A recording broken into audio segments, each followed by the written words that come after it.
quiero compartir con ustedes un tema. Hoy en día, el espíritu de Jezabel se ha infiltrado astutamente en muchas iglesias cristianas, corrompiendo la pureza de la fe con sensualidad, apostasía y enseñanzas falsas. Ejemplo: esta iglesia en África, donde el evangelio ha sido totalmente distorsionado, como vemos en este vídeo, en donde el pseudo pastor se baña en un barril y luego le da de beber esta agua sucia a sus incautos feligreses, prometiendo una supuesta unción superior a todo aquel que beba del agua de su bañera. Dios tenga misericordia de esta gente. Esta secta africana ha trascendido los límites, donde incluso cantan mujeres en vestido de baño, aclamadas por la iglesia y el pastor. El espíritu de Jezabel no solo fomenta la adoración de ídolos falsos, sino que también promueve doctrinas engañosas que desvían a los fieles del verdadero camino. Bajo su influencia, líderes y congregaciones son seducidos por prácticas y creencias que contradicen la esencia del Evangelio, erosionando la integridad espiritual y los principios fundamentales de la fe. La lucha contra este espíritu es constante, enfocada en mantener la pureza y la verdad. Recordamos las advertencias bíblicas desde el Antiguo hasta el Nuevo Testamento, donde el espíritu de Jezabel siempre ha buscado destruir la obra de Dios entre su pueblo. Estimado oyente, hoy exploraremos el espíritu de Jezabel. Veamos juntos qué es este espíritu inmundo y cómo actúa dentro de las iglesias. Antes de continuar, te invito a suscribirte a nuestro canal y activar la campanita de notificaciones para recibir alertas sobre nuevos vídeos. Para entender el espíritu de Jezabel, debemos examinar la carta de Jesús a la iglesia de Tiatira en Apocalipsis, capítulo 2, versículo 20. Aunque no podemos identificar con certeza a la Jezabel mencionada allí, sabemos de su tocaya en las escrituras hebreas. La historia de Jezabel se encuentra en los libros de Reyes. Era hija de Baal, rey de Tiro y Sidón, y sacerdote del culto a Baal, un falso dios cruel y sensual cuyo culto incluía prácticas corruptas. Jezabel se casó con Acab, rey de Israel, y llevó a la nación al culto de Baal. Su reinado junto a Acab es uno de los capítulos más tristes en la historia de Israel. Dos incidentes en la vida de Jezabel destacan y definen el espíritu de Jezabel. Primero, su obsesiva pasión por dominar y controlar, especialmente en el ámbito espiritual. Al convertirse en reina, comenzó una campaña para erradicar toda adoración a Jehová, ordenando la exterminación de los profetas del Señor y reemplazando sus altares con los de Baal. Su enemigo más fuerte era Elías, quien enfrentó a los poderes de Baal en el monte Carmelo. A pesar de los milagros del Señor, Jezabel se negó a arrepentirse y juró perseguir a Elías hasta matarlo. Su obstinada negativa a reconocer el poder de Dios la llevaría a una caída inevitable. Además, Jezabel intervino en la vida de un hombre justo llamado Nabot, quien se negó a vender sus tierras adyacentes al palacio de Acab, alegando que sería contrario al mandamiento del Señor. Mientras Acab se lamentaba y se enfurecía en su cama, Jezabel se burlaba de él, ridiculizando su debilidad. Luego, Jezabel tramó contra el inocente Nabot, mandándolo a apedrear hasta la muerte para que la tierra pasara a ser propiedad del rey. Esta determinación de obtener lo que uno quiere, sin importar quién se destruya en el proceso, es una característica distintiva del espíritu de Jezabel. La inmoralidad sexual y la idolatría de Jezabel eran tan notorias que el mismo Señor Jesús menciona su nombre en una advertencia a la iglesia de Tiatira. Leamos Apocalipsis, capítulo 2, versículo 20. Pero tengo unas pocas cosas contra ti, que toleras a esa mujer Jezabel, que se dice profetiza y enseña, y seduce a mis siervos a fornicar y a comer cosas sacrificadas a los ídolos. En la carta a Pérgamo vimos que la doctrina de Balaam seducía al pueblo desde fuera. En Tiatira, sin embargo, la seducción se llevaba a cabo desde el liderazgo de la iglesia, lo que hacía la situación especialmente grave. Una de las principales dirigentes de la iglesia es llamada Jezabel por el Señor Jesucristo. Aunque probablemente esta Jezabel del Nuevo Testamento no tenía ese nombre literal, Cristo la describe como una persona influyente en la iglesia, que usaba su posición para atraer a los miembros al pecado. Esto es un reflejo de la Jezabel del Antiguo Testamento, que también influyó en la corrupción de los israelitas. Tiatira era un centro comercial, por lo que es probable que la Jezabel mencionada en Apocalipsis, capítulo 2, versículo 20, fuera rica e influyente, con cierto poder en la economía local. Según el manual de la Biblia de Halley, Tiatira era un centro comercial con más gremios que cualquier otra ciudad en Asia. Pertenecer a un gremio en esta comunidad comercial intensificaba la tentación de comprometerse con prácticas corruptas. Por lo tanto, es adecuado encontrar a una mujer llamada o apodada Jezabel al frente de un grupo que buscaba comprometerse.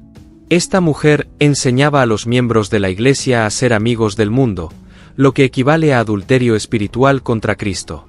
El apóstol Santiago lo dice sin rodeos: «Oh, almas adúlteras, ¿no sabéis que la amistad del mundo es enemistad contra Dios? Cualquiera, pues, que quiera ser amigo del mundo, se constituye enemigo de Dios». Santiago reconoce que no podemos ser amigos del sistema del mundo, que está en rebelión contra Dios, y al mismo tiempo ser amigos de Dios. Tal amistad con el mundo significa ser hostil hacia Dios. Desafiar su voluntad y despreciar su propósito. Disfrazar esta actitud no cambia el hecho de que es un desafío implícito a Dios. Dios es santo y aborrece el pecado. Es el ser más intolerante ante las obras sucias, egoístas y rebeldes del ser humano. Nosotros, como cristianos, debemos amar esa intolerancia de Dios y ser igualmente intolerantes ante el pecado impenitente. Algunos incluso se creen más piadosos al declarar la tolerancia como una virtud cristiana aplicable al individuo, pero no a sus prácticas. La frase famosa del humanista Gandhi, «Dios aborrece al pecado pero ama al pecador», a menudo es malinterpretada. Sin embargo, Dios no solo condena y castiga las prácticas pecaminosas, sino también a los individuos que las cometen. Dios está en contra del pecado y de la corrupción en la Iglesia, no solo de las prácticas externas. Sus ojos, como llama de fuego, penetran hasta lo más profundo del problema, viendo el pecado con total claridad y detestándolo profundamente. Mientras nosotros todavía tenemos una visión nublada del pecado, y lo vemos en tonos grises, necesitamos ser refinados por el Espíritu Santo para reconocer la verdadera magnitud de la maldad que toleramos y pedir perdón a nuestro Señor. En Génesis, capítulo 19, vemos cómo Dios destruyó a Sodoma y Gomorra por su maldad. Dios está airado todos los días contra el pecador, como dice el Salmo 5, versículos 4 y 6, porque tú no eres un Dios que se complace en la maldad, el malo no habitará junto a ti. Los insensatos no estarán delante de tus ojos, aborreces a todos los que hacen iniquidad. Destruirás a los que hablan mentira, al hombre sanguinario y engañador abominará Jehová. Este es el consuelo que pueden encontrar las personas piadosas que se sienten abatidas al ver cómo predomina el mal en el mundo, causando una profunda tristeza interior. ¿Cuál es el consuelo para las personas fieles a Dios en tiempos como estos? El salmista nos lo revela. El odio que siente en su corazón hacia el mal demuestra que está del lado de Dios. Dios también aborrece el mal. Al observar un mundo controlado por la maldad, que no agrada a Dios ni a aquellos que le conocen, entendemos que el mal no tiene cabida en él. Como dijo Juan en su primera carta, capítulo 1, versículo 5, Dios es luz, y no hay ninguna tiniebla en él. El profeta Habacuc, al recibir la noticia de que los caldeos iban a invadir la tierra de Dios, expresó en el capítulo 1, versículo 13, «Eres muy limpio de ojos para ver el mal, no puedes ver el agravio». Aunque la maldad pueda prosperar por un tiempo, el día de la destrucción y vergüenza eterna se acerca para aquellos que practican mentiras e iniquidad. Dios ha dejado claro que se aproxima un día de juicio y que el mal no prevalecerá. En el libro de Apocalipsis, capítulo 21, versículo 8, se nos dice: «Pero los cobardes, incrédulos, abominables, homicidas, fornicarios, hechiceros, idólatras y todos los mentirosos tendrán su parte en el lago que arde con fuego y azufre, que es la muerte segunda». No somos nosotros, sino la Biblia misma la que anuncia que el juicio de Dios vendrá sobre la tierra. Por ejemplo, el homosexualismo es una práctica que Dios no tolera. La gente, al ver que crees en el Dios de la Biblia, te acusa de intolerante o homofóbico. La popular y falsa definición de tolerancia ha entrado en muchas iglesias, que ahora viven como templos paganos. Han convertido sus lujosos edificios en centros de entretenimiento, donde multitudes acuden a escuchar un evangelio de avaricia. Recuerda que el Señor Jesús dijo que el árbol se conoce por sus frutos. No dijo que el árbol malo no da fruto, sino que el árbol malo da frutos malos, y el árbol bueno da frutos buenos. Si quieres ver los frutos de una verdadera experiencia con el Espíritu Santo, descúbrelos en Gálatas, capítulo 5, versículos 22 y 23. Nunca hemos estado en contra del crecimiento de una iglesia. Al contrario, damos gracias a Dios por ello. Pero debemos luchar para que las personas reciban un verdadero evangelio de Cristo, una palabra no adulterada. En 2 Corintios, capítulo 4, versículo 2, leemos: Antes bien, renunciamos a lo oculto y vergonzoso, no andando con astucia ni adulterando la palabra de Dios, sino por la manifestación de la verdad. También en 1 Pedro, capítulo 2, versículo 2, se nos dice: Desead, como niños recién nacidos, la leche espiritual. Para que por ella crezcáis para salvación. Amados hermanos, si queremos llenar nuestros templos de personas sin llevarlas a la verdadera experiencia de la cruz, nos colocamos al mismo nivel de otras religiones del mundo, que también tienen multitudes.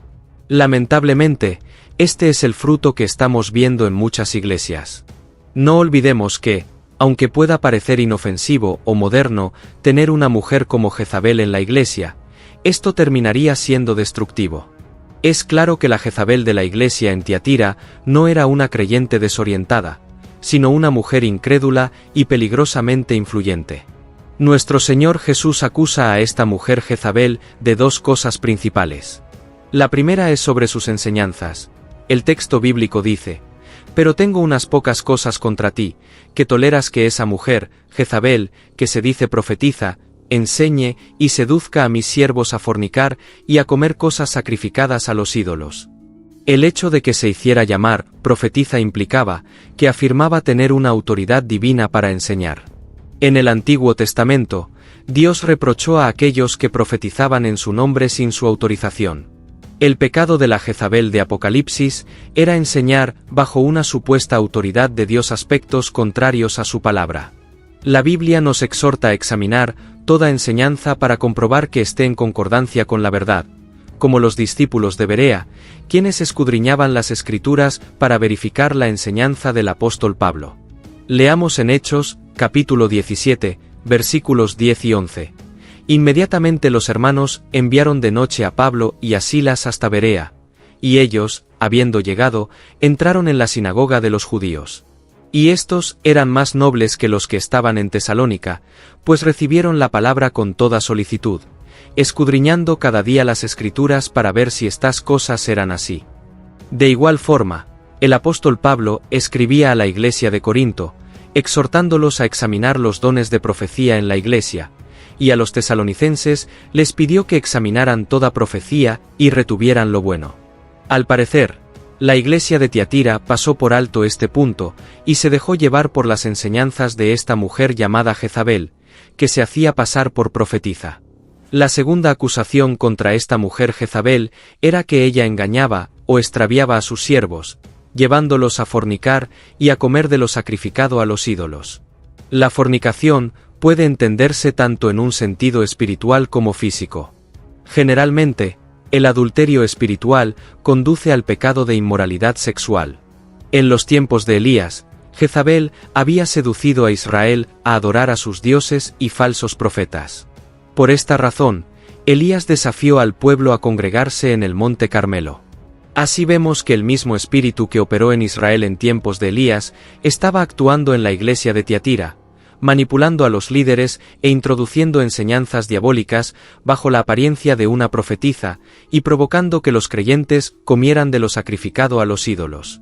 La Jezabel del Antiguo Testamento tuvo la oportunidad de arrepentirse cuando Dios envió al profeta Elías a demostrar que Jehová era el único Dios verdadero.